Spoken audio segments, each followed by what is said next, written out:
Assalamualaikum warahmatullahi wabarakatuh.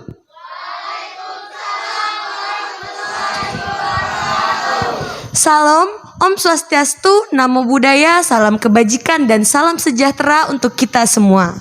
Halo teman-teman semuanya. Selamat pagi. Sebelumnya perkenalkan, nama aku Muhammad Iqbal dan rekan di sebelah aku. Halo, nama aku Naila Sifa. Kami dari PMR Kabupaten Belitung. Di sini kami akan menjelaskan tentang kesiapsiagaan kita terhadap bencana. Nah, kayaknya pada pagi hari ini teman-teman pada belum semangat nih. Jadi aku sama Iqbal punya yel-yel nih untuk kita semua. Oke, nanti kalau misalkan aku bilang salam PMR, kalian jawabnya Siamo Tutti Fratelli. Oke, udah bisa diingat teman-teman semuanya? Oke. Salam PMR, Siamo Tutti Fratelli. Oke, tepuk tangan untuk kita semua. Nah, jadi teman-teman pada pagi hari ini kita bakal ngapain sih di kesiapsiagaan kita terhadap bencana. Yang pertama kita bakal ngebahas nih, apa sih bencana itu, penyebabnya, cara menanggulanginya. Dan di bencana itu ada 3 tahapan loh, ada pra, saat, dan pasca. Oke, seperti yang Kak Naila bilang tadi, apa sih bencana itu? Nah, ini aku jelasin ya. Bencana adalah kejadian luar biasa yang disebabkan oleh faktor alam ataupun ulah manusia yang menimbulkan korban jiwa, kerugian material, dan kerusakan lingkungan teman-teman. Biasanya timbulnya bencana karena kita tidak dapat mengatasi ancaman. Berdasarkan waktunya, bencana biasanya dibagi jadi 2. Yang pertama, terjadi secara tiba-tiba, dan yang kedua, bencana yang terjadi secara perlahan. Nah, kan udah dibilangin nih dari Iqbal macam-macam bencana berdasarkan waktunya. Yang pertama ada yang terjadi secara tiba-tiba. Di antara teman-teman semua ada yang tahu gak nih contoh dari bencana yang terjadi secara tiba-tiba?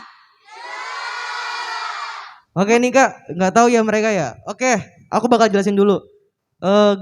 Bencana yang terjadi secara tiba-tiba, misalnya ada gempa, tsunami, angin topan, gunung meletus, dan lain-lain sebagainya. Nah, kan itu udah selesai tuh bencana yang terjadi secara tiba-tiba. Yang kedua ada bencana yang terjadi secara perlahan. Teman-teman ada yang tahu gak nih? Contoh dari bencana yang terjadi secara perlahan adalah ada banjir, kekeringan, atau musim kemarau. Apa sih penyebab bencananya itu?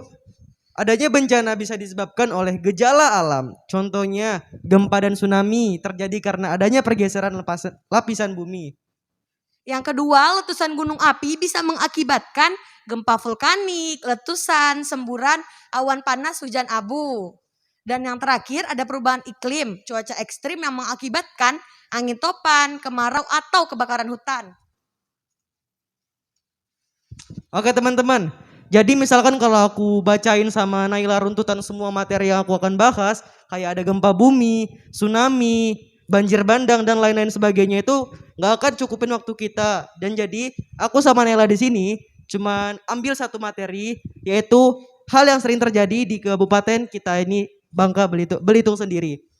Oke, apa sih Kak Naila yang sering terjadi di Belitung ini sendiri? Nah, kira-kira apa sih teman-teman yang biasa terjadi di Belitung ini? Nah, benar sekali, banjir ya teman-teman. Jadi pada pagi hari ini aku sama Iqbal bakal ngebahas tentang banjir. Nah, kan tadi pada awal aku udah bilang di bencana itu ada 3 tahapan. Yang pertama pra, saat, dan pasca. Jadi yang pertama aku bakal ngejelasin ini tentang pra bencana, yaitu 1, kesiapsiagaan. Apa sih kesiapsiagaan itu? Kesiapsiagaan adalah upaya-upaya penggunaan kemampuan untuk secara tepat dan cepat merespon bencana. Dan yang kedua adalah mitigasi nih. Mitigasi adalah upaya-upaya untuk mengurangi akibat ancaman bencana. Dengerin ya, jika rumah kalian rawan banjir, maka dengerin aku nih. Yang pertama, buatlah dena atau peta rumah dan lingkungan sekitar kalian. Yang kedua, ketahui sistem peringatan dini di lingkungan kalian. Ketiga, pahami tanda-tanda terjadinya banjir dan waspadai jika itu sampai terjadi. Keempat, waspadailah aliran sungai. Dan kelima, simpanlah surat-surat penting seperti sertifikat tanah, ijazah, akte kelahiran, raport, dan lain-lain sebagainya. Dan di prabencana juga kita akan menyiapkan kotak P3K nih.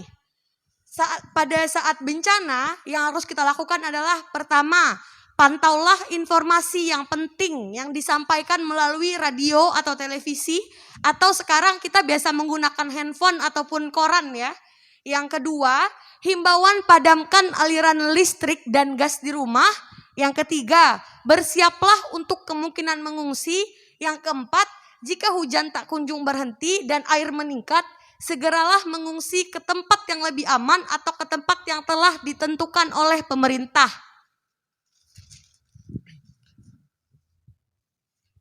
Selanjutnya, tetap menjaga perilaku hidup bersih dan sehat.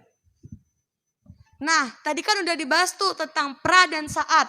Sekarang kita bakal ngebahas tentang pasca bencana. Oke, tentang pasca bencana nih teman-teman. Pertama, jika kita mengungsi, kembalilah ke rumah saat keadaan sudah benar-benar aman. Kedua, gunakan selalu alas kaki. Ketiga, mulailah bersihkan rumah dan lingkungan sekitar kalian. Keempat, cucilah perlengkapan makan dan perabotan lainnya dengan sabun anti kuman. Dan yang terakhir, perhatikan kebersihan dan kesehatan diri serta lingkungan agar terhindar dari berbagai penyakit. Nah, teman-teman, perlu kita ingat nih, setelah banjir surut, sampah yang hanyut, kotoran lumpur dan genangan air masih ada di sekitar rumah. Berbagai penyakit bisa terjangkit loh, terutama disebabkan oleh air kotor, cara hidup yang tidak sehat, dan binatang seperti lalat, nyamuk, dan juga tikus. Jenis penyakit yang sering berjangkit yaitu batuk, pilek, infeksi saluran pernafasan atau ISPA, flu, penyakit kulit, diare, muntaber, demam berdarah, bahkan leptospirosis. Nah, kan dari semua materi yang sudah aku dan Iqbal sampaikan tadi, pada penghujung hari ini kita bakal melakukan reboisasi atau penghijauan nih teman-teman. Yang akan kita lakukan di sana. Oke, Kanela, apa sih reboisasi itu? Reboisasi adalah penanaman kembali hutan yang sudah gundul atau tandus. Kegiatan reboisasi ini terdiri dari penanaman hutan yang gundul akibat pencetakan atau bencana alam. Oke, manfaat reboisasi sendiri adalah pertama, mencegah erosi tanah yang disebabkan oleh angin dan air hujan.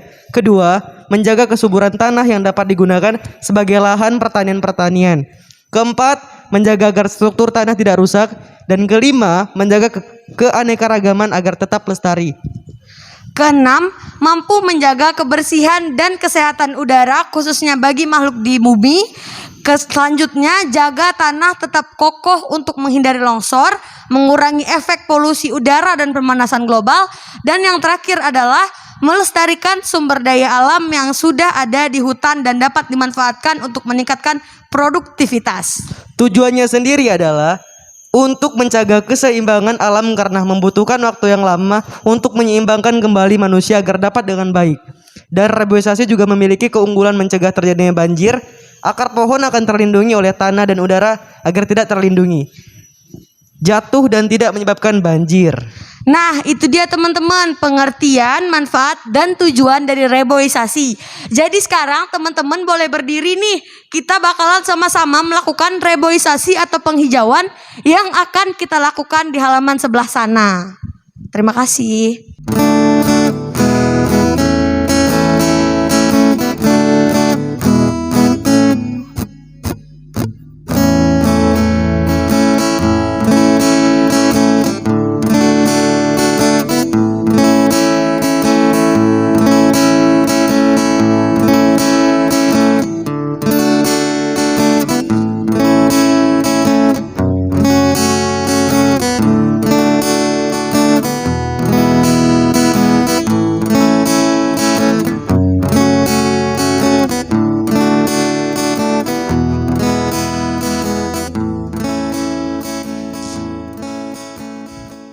Nah teman-teman, gitu tuh tadi dari runtutan acara yang udah kita lakuin. Yang pertama kita menjelaskan tentang materi, lalu kita melakukan reboisasi atau penghijauan.